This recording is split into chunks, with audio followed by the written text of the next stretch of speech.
রমজান মাসে বিয়ে করা যাবে কি? প্রিয় ভাইরা, কারো যদি রমজান মাসে বিয়ের আগদ আসে, বিয়ের সম্বন্ধ আছে, রমজান মাসে অবশ্যই আপনি বিয়ে শাদী করতে পারবেন, কোনো আপত্তি নাই। আল্লাহ রাব্বুল আলামিনের পক্ষ থেকে বিধান হচ্ছে, যখন সুবে সাদিক হয় আর যখন ইফতার হয়, এই সময় পর্যন্ত তুমি তোমার স্ত্রীর সাথে সম্পর্কিত হতে পারবে না, তার সাথে একান্ত সময় তুমি কাটাতে পারবে না। সুতরাং এইটুকু নিষিদ্ধ। কিন্তু রমাদান মাসে বিয়ে করা যাবে না, অথবা বিয়ে করা রমাদান মাসে ভালো নয়, এইগুলা ইসলামের সাথে দূরতমের কোনো সম্পর্ক নয়, কুসংস্কার এইগুলা। সুতরাং রমাদান মাসে যে কোনো মুসলমান আগদ, ইজাব, কবুল এটা তিনি করতে পারবেন, কিন্তু করতে পারবেন নাকি স্ত্রীর সাথে তার দিনের বেলার সম্পর্ক, এইটুকু ইসলামে নিষেধ। নচেত রমজান মাসে বিবাহ করা যায়। বিয়েটা রমজান মাসে যদি এরকম হয়, অলিমাটাই হবে সেহরিতে খাওয়া দাওয়া, কিরকম হবে প্রিয় বলেন তো? এরকম বিয়ে তো কিছু হওয়া দরকার, ঠিক না? যে মেহমানদেরকে দাওয়াত দিচ্ছে বরেরা, আজকে সাহারিতে সাহারি খাইয়ে যাবেন আর দোয়া করবেন, ওটাই হচ্ছে মূল পার্টি। তো এরকম কিছু বিয়ে তো আমাদের জন্য খাওয়া দরকার। এই জন্য রমজান মাসে বিয়ে শাদিতে কোনো ঝামেলা নেই। আপনাদের যাদের ছেলে পেলে আছে, এই রমজানে দু একটা বিয়ে দেন, আমরা এরকম সাহারি খাই দু একদিন, আপনারা যদি রাজি হন ইনশাআল্লাহ। আল্লাহ আপনাদেরকে বোঝার তৌফিক দান করুন, আমাদেরকে আল্লাহ রাব্বুল আলামিন এরকম বিয়ে খাওয়ার ব্যবস্থা করে দেন।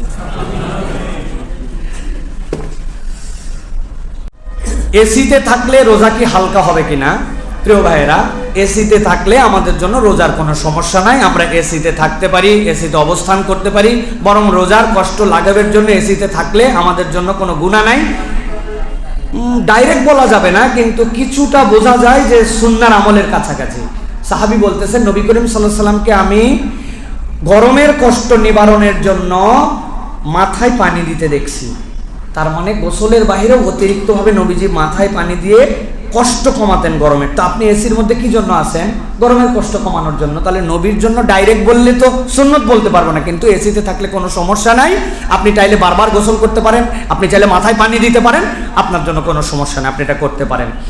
অনেক থুতু উঠে হুজুর আমার মুখে, সারাদিন থুতু ফেলতে ফেলতে মুখ শুকিয়ে যায়। এখন কথা হচ্ছে, আমি যদি থুতু গিলে ফেলি তাহলে আমার রোজার সমস্যা হবে কিনা? প্রিয় ভাইরা, আপনি যদি আপনার থুতু খেয়ে ফেলেন কোনো সমস্যা নাই। থুতু মানুষের আভ্যন্তরীণ মুখের অংশ, বরং থুতু বারবার ফেলাই আমার জন্য ঝামেলা। এটা মেন্টালি আপনাকে তখন বারবার থুতু উৎপাদন করাবে। আর আপনি থুতু গিলে যদি ফেলেন গলার শুষ্কতা দূর করার জন্য, কোনো সমস্যা নাই, শরীয়তে এটা আপনার জন্য অ্যালাউ করেছে। একজন জিজ্ঞাসা করেছেন, আমি শ্বাসকষ্টের রোগী, আমাকে ইনহেলার নিতে হয়, এখন ইনহেলার নিলে আমার জন্য কোনো সমস্যা আছে কিনা? সাথে ডাক্তার আমাকে মাউথ স্প্রে দিয়েছে, মাউথ স্প্রে ব্যবহার করে মুখের দুর্গন্ধ দূর করা যাবে কিনা? প্রিয় ভাই, ইনহেলারের দুইটা দিক। একটা হচ্ছে আপনি স্প্রে করবেন, ওইটা একটা বাষ্প, ওই বাষ্পটা আপনার নাক দিয়ে আপনার লাঞ্চের মধ্যে যাবে, যাওয়ার পরে সেখানে আপনার জন্য এটা ক্রিয়া করবে। সুতরাং এইটা যদি আপনি গ্রহণ করেন কোনো সমস্যা নাই, কিন্তু খেয়াল রাখতে হবে ইনহেলার স্প্রে করার পরে কতগুলো দ্রবণ অথবা কোনো আইটেম যেটা গলার মধ্যে আছে, আপনি ঢোক চেপে ফেললে স্টোমাকে চলে যাবে, পাকস্থলিতে, সেটার থেকে আপনাকে বিরত থাকতে হবে। কিন্তু বাষ্প দিয়ে যে ইনহেলার, যেটা আপনার জন্য আপনার লাঞ্চের জন্য কাজ করে, ওইটা নেওয়ার দ্বারা আপনার কোনো সমস্যা নাই। আর মাউথ স্প্রে, যেটা মাউথ স্প্রে আপনি সুগন্ধির জন্য হোক বা ব্যাকটেরিয়া দূর করার জন্য নিতে পারেন, আপনি মুখে নেবেন, কুলি করে ফেলে দিবেন, কিন্তু ওইটা পেটে গেলে আপনার রোজা ভাঙবে। কিন্তু শুধুমাত্র মুখে নিলে আপনার জন্য রোজার কোনো ক্ষতি হবে না ইনশাআল্লাহ। সারাদিন পুষ্টি বজায় রাখার জন্য রোজাদারদের কি খাবার খাওয়া উচিত? এই কথা বললে কি ভাই আমার ভাইরা কথা শুনবে? ভাই কিভাবে আমার ভাইরা কথা শুনবে? হুজুরই যেখানে আমল করে না, সেখানে আপনাদের কেমনে শোনার কি আছে?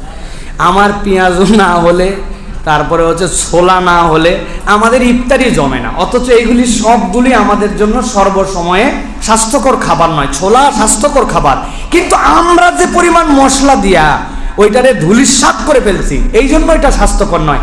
ডাল, ওইটার বড়া, পেঁয়াজ, প্রত্যেকটা আল্লাহর পক্ষ থেকে যেগুলো আমাদের জন্য আইটেম, সব উপকার, কিন্তু আমি একই তেলে 5 দিন ভাবছি, অতি ভাজা ভাজছি, মশলা মাখায় পেটের জন্য গুরুপাক বানাইছি, তখন ক্ষতি। আমি শুধু এইটুকু বলবো, আমি খাওয়ার পুষ্টি জ্ঞান, পুষ্টিবিদ অতদূর না আপনাকে তালিকা দিতে পারবো না। আমি একটা জিনিস বলবো, আপনি সিয়াম অবস্থায় থাকেন আর সিয়াম ছাড়াই থাকেন, পেটটাকে 3 ভাগ করে খাইয়েন।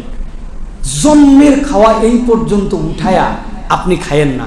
আমাদের প্রত্যেকের ইফতার 3 ইনিংসের, একটা আজানের আগে 1 ইনিংস, এরপরে যায় নামাজ ধমায় 3 রাকাত পড়ে ফেললাম, ফেলে দ্বিতীয় ইনিংস এবার শুরু হয়ে গেল হালিম, কাচ্চি বিরিয়ানি, এরপরে আবার এশার নামাজের পরে আরেক দফা। বান্দা এমনি খাইলে কেমনে চলবে প্রিয় ভাইরা বলেন? আপনি যত স্বাস্থ্যসম্মত খাবার খান, 3 ইনিংসে খাইলে হয়? এই জন্য লিমিটেশন। সুন্দর করে পেটকে 3 ভাগ করে খাবো, 1 ভাগ ফাঁকা, 1 ভাগ পানি, 1 ভাগ, আপনি যত খান খান, যেমন চাই খান, দেখবেন তারপরে আপনার ক্ষতি হবে না। কিন্তু আমরা যদি ধুমায়া এই পর্যন্ত একবারে, তারাবিতে যাওয়ার সময় অনেকে বলতেছে আর হচ্ছে না বাবা, আমরা ঠেলাঠেলি করতে করতে যাই, এটা করবেন না। আর 2 নম্বর কথা, ইফতারি আমরা দাওয়াত দেই, আমরা অনেক সময় নিজেরা খাইতে চাই না ভাই, কিন্তু মেজবানের দিক তাকায় খাওয়া লাগে, উনি মানুষ মনে করে না, গৌরু মনে করে খাওয়ায় মানুষে। খাবেন না কেন আপনি? একদিনই আসছেন আপনি, আমরা খাওয়া লাগবে, কাচ্চি আনছি, কাচ্চি কার জন্য আনছি, হালিম কি নষ্ট করবো নাকি, আপনার ভাবি এত কষ্ট করে করে আইটেম বানায়, এই সকল ব্ল্যাকমেইলিং করে এমন খাওয়াইছে, হুজুরও খায়, জনগণও খায়, ঠিক না ভাই? অতএব আমাদেরকে ওয়েল ব্যালেন্স করে চলতে হবে।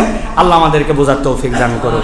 হাযা মা ইনদি ওয়াল ইলমু ইনদাল্লাহ, সুবহানাকাল্লাহুম্মা বিহামদিকা আশহাদু আল্লা ইলাহা ইল্লা আনতা আস্তাগফিরুকা ওয়া আতুবু ইলাইক। ওয়াসসালামু আলাইকুম ওয়া রাহমাতুল্লাহি ওয়া বারাকাতুহু।